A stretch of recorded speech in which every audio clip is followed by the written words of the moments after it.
तो hi guys, कैसे हैं आप लोग। मैं आशा करता हूँ कि आप लोग मस्त होंगे, स्वस्थ होंगे और मन लगाकर पढ़ाई कर रहे होंगे। मैं आप लोग के लिए आज संस्कृत का चैप्टर 11, आप लोग जानते हो कि चैप्टर 11 क्योंकि अब मैथ का समाप्त होने वाला है। ठीक, तो चैप्टर 11 भी हम लोग लेकर चले आए। इसमें आज सब्जेक्टिव एंड ऑब्जेक्टिव खत्म कर देंगे।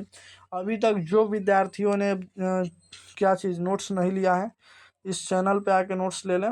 इस नंबर पे इस नंबर पे मतलब कि कांटेक्ट करके 76 31 77 87 49 या 76 31 77 87 59, इन दोनों पर से किसी पे भी व्हाट्सअप बनाकर हाई लिख के भेजा और बिल्कुल फ्री में नोट्स ले जाए। ठीक, चलिए वीडियो को स्टार्ट करने से पहले मैं बता दूं कि अगर मेरे चैनल पर नए हैं लाइक कर दीजिए, चैनल को सब्सक्राइब कर दीजिए, वीडियो को शेयर कर दीजिए।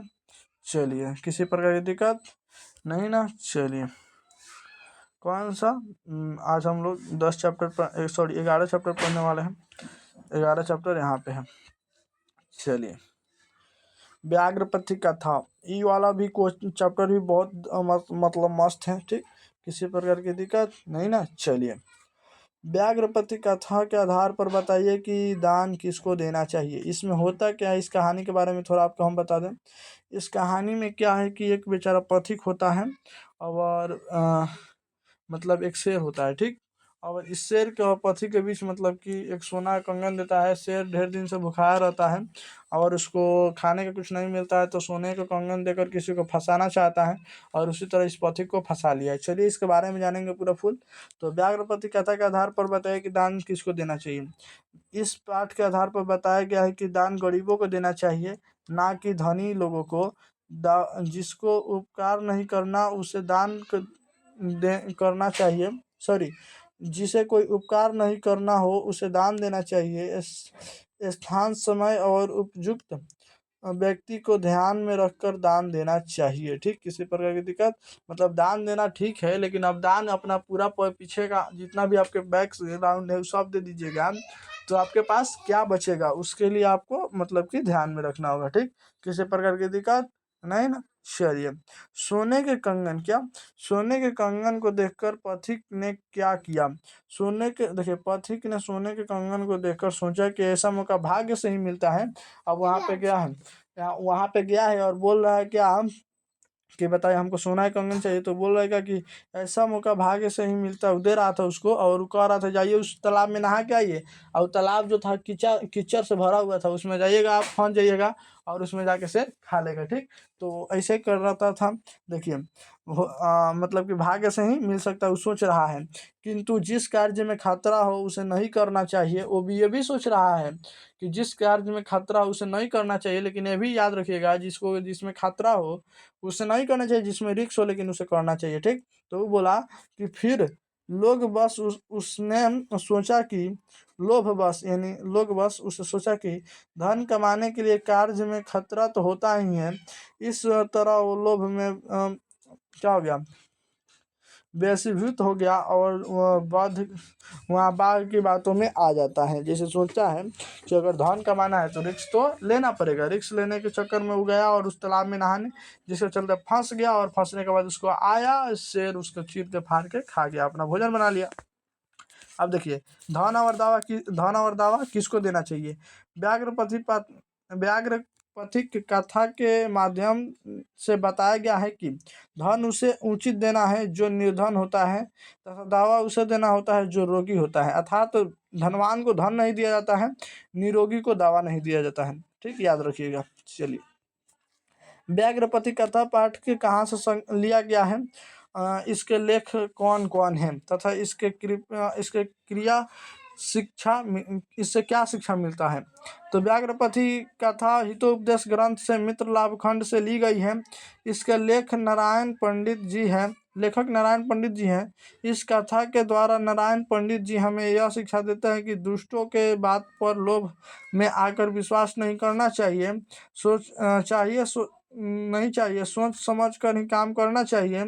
इस कथा का उद्देश्य मनोरंजन के साथ व्यवहारिक ज्ञान भी देना है। ठीक, चलिए, मनोरंजन मतलब मौज करना भी और ज्ञान देना भी है। नारायण पंडित रचित व्याघ्रपति कथा पाठ के मूल उद्देश्य क्या है? व्याघ्रपति कथा पाठ का मूल उद्देश्य यह है कि हिंसक जीवन अपने संभाव को नहीं छोड़ सकता। इस कथा में द्वारा नारायण पंडित हमें यह शिक्षा देता है कि दृष्टि की बातों पर लोभ में आकर विश्वास नहीं करना चाहिए, सोच समझकर ही काम करना चाहिए। इस कथा का उद्देश्य मनोरंजन के साथ साथ व्यवहारिक ज्ञान भी देना है। दोनों का एक ही आंसर है, किसी प्रकार की दिक्कत मतलब ये कह रहा है कि देखिए किसी के बातों में आकर हमको कोई भी बात नहीं मानना चाहिए, दिल से सोचना चाहिए, दिमाग से सोचना चाहिए, लेकिन अपने बातों पर ध्यान देना चाहिए। ठीक, याद रखिए। चलिए, और उसके बाद फैसला लेना चाहिए। व्याघ्रपति प्रथा क्या शिक्षा देती है अथवा व्याघ्रपति प्रथा का मूल संदेश क्या है? इस कथा के द्वारा नारायण पंडित हमें यह शिक्षा देते हैं कि दृष्ट बातों पर लोग लोभ में आकर विश्वास नहीं करना चाहिए, सोच समझ कर काम करना चाहिए। ठीक, अब जिस पर विश्वास कर लीजिएगा, जो अविश्वासी होगा तो धोखा देवे करेगा। व्याघ्रपति कथा पाठ कहाँ 5 वाक्यों में परिचय है। यह कथा नारायण पंडित द्वारा रचित प्रसिद्ध नीति कथा गंध हिपोदेश के प्रथम भाग मित्र लाभ खंड से लिया गया है।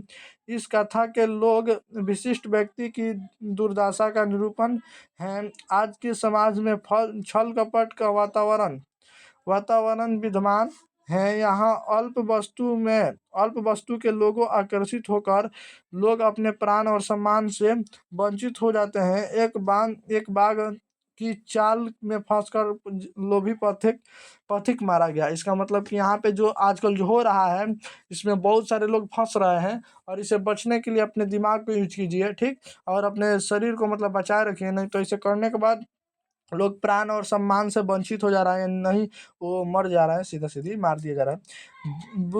बृहद बाघ की पथिक को फंसाने के लिए किस तरह का भेष रचा था? बृहद बाघ ने पथिक को धार्मिक भेष रचा था। उसने स्नान कर और हाथों में सोने का कंगन लेकर तालाब के किनारे पथिक से बात कर रहे उन लोग दान स्वरूप सोने का कंगन देने का लालच दिया, जिसके कारण वो कुछ गए और फंस गए। इसमें लोभ के लालच में नहीं पड़ना चाहिए, याद रहना चाहिए। चलिए, इसका हम ऑब्जेक्टिव पढ़ के आज जो इसका क्लियर करते हैं। हमारे पास टाइम भी बहुत कम है और हमको मतलब पढ़ाई भी करना है। व्याघ्रपति कथा का पाठ कहाँ व्याघ्रपति का अर्था पाठ के रचयिता कौन है? व्याघ्रपति कथा पाठ के रचयिता कौन है? नारायण पंडित है। ठीक, चलिए आगे हम चलते हैं। कौन नंबर? 2 नंबर पे। ठीक, व्याघ्रपति कथा पाठ कहाँ से लिया गया है? व्याघ्रपति कथा पाठ कहाँ से लिया गया है? हितोपदेश से लिया गया है। ठीक, चलिए देखिए, दृद्राभद्र केनोता माँ डैश निर्जला जस्य किमुध से पद के किस पाठ से संकलित है? हितो उपदेश। क्या शीर्षक? 1 मिनट। क्या शीर्षक उपलब्ध है?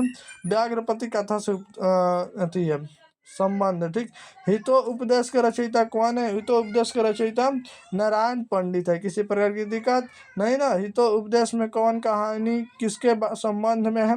तो हितो उपदेश में पशु पक्षी की मतलब कहानी संबंध में है। देखिए, अंत्योष्टिता लाभे पेति डैश तब्दी मनुति डैश डैश तप्ती मिरियोते। तो यह श्लोक कहाँ से लिया गया है? व्याघ्रपति कथा का ही होगा ब्रो।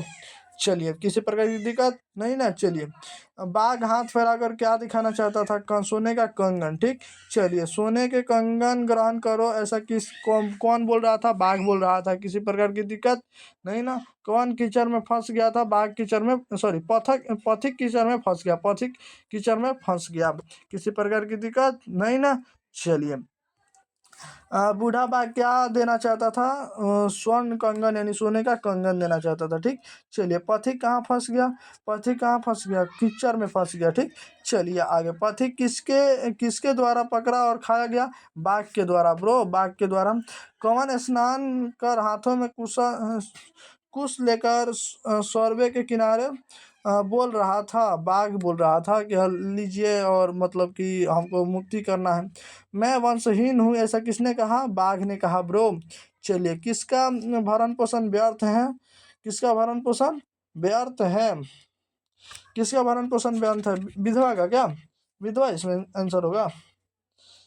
क्या होगा? विधवा का। यस, विधवा का होगा। चलिए, डैश डैश भार क्रिया बिना मतलब क्या चीज क्रिया के बिना भार है? ज्ञान क्रिया के बिना भार है। याद रखिएगा, पढ़िएगा नहीं, उसका यूज नहीं करिएगा तो भार है। भाग्य श्री संभव है, ऐसा किसने कहा? पथिक ने कहा भाग से ही संभव है। विष के संपर्क में अमृत कारण बन जाता है। विष के संपर्क में अमृत भी विष के संपर्क में अमृत का भी कारण बन जाता है। चलिए, इसका कहने का मतलब मृत्यु। ठीक, चलिए, यौना अवस्था में दुराचारी कौन था? बाघ था। ठीक, चलिए, दान किसको देना चाहिए? दान किसको देना चाहिए? गरीब को देना चाहिए। चलिए, किस धन देना चाहिए? किसको धन देना चाहिए? गरीब को धन देना चाहिए। दवा किसके मित्र है? रोगी का मित्र है। ठीक, चलिए, किसके बिना क्या बोझ होता है? क्रिया के बिना ज्ञान को बोझ होता है। चलिए, किसके बिना बोझ समान है? किसके बिना ज्ञान बोझ के समान है? क्रिया के बिना ज्ञान बोझ के समान है। देखिए, अविश्वासी पात्र पर विश्वास करने वाला क्या होता है? भाई हानि होता है। ठीक, याद रखिएगा। दहन धार्मिक दिक चरतु भावना, बाघ के यह उपदेश किसने दिया? कोई धार्मिक व्यक्ति ने ऐसा भेष रचा था भाई, ऐसा किसी ने नहीं कहा था। बूढ़े बाघ के हाथ में क्या था? बूढ़े बाघ के हाथ में क्या था भाई? बूढ़े बाघ के हाथ में सोने का कंगन था। ठीक, किसी प्रकार की दिक्कत नहीं ना। चलिए, व्याघ्रपति कथा पाठ के किससे दुष्प्रीन का वर्णन किया गया है? लोभ का, लोभ यानी लालच का। चलिए, इंद्र स्वर्ण कर्ण गृहतम किसने कहा? किसने कहा? इंद्र स्वर्ण गृहतम, बाघ ने कहा होगा। ठीक, किसने कहा? बाघ ने कहा। किसी प्रकार की दिक्कत नहीं ना। चलिए आगे, कथा मारते के मारा तमके तयाई तेबाई सॉरी तबाई विधवा विश्वासा किनकी युक्ति है? मतलब कि अगर आप नहीं कथा मारते हैं, मतलब कि किनकी युक्ति है?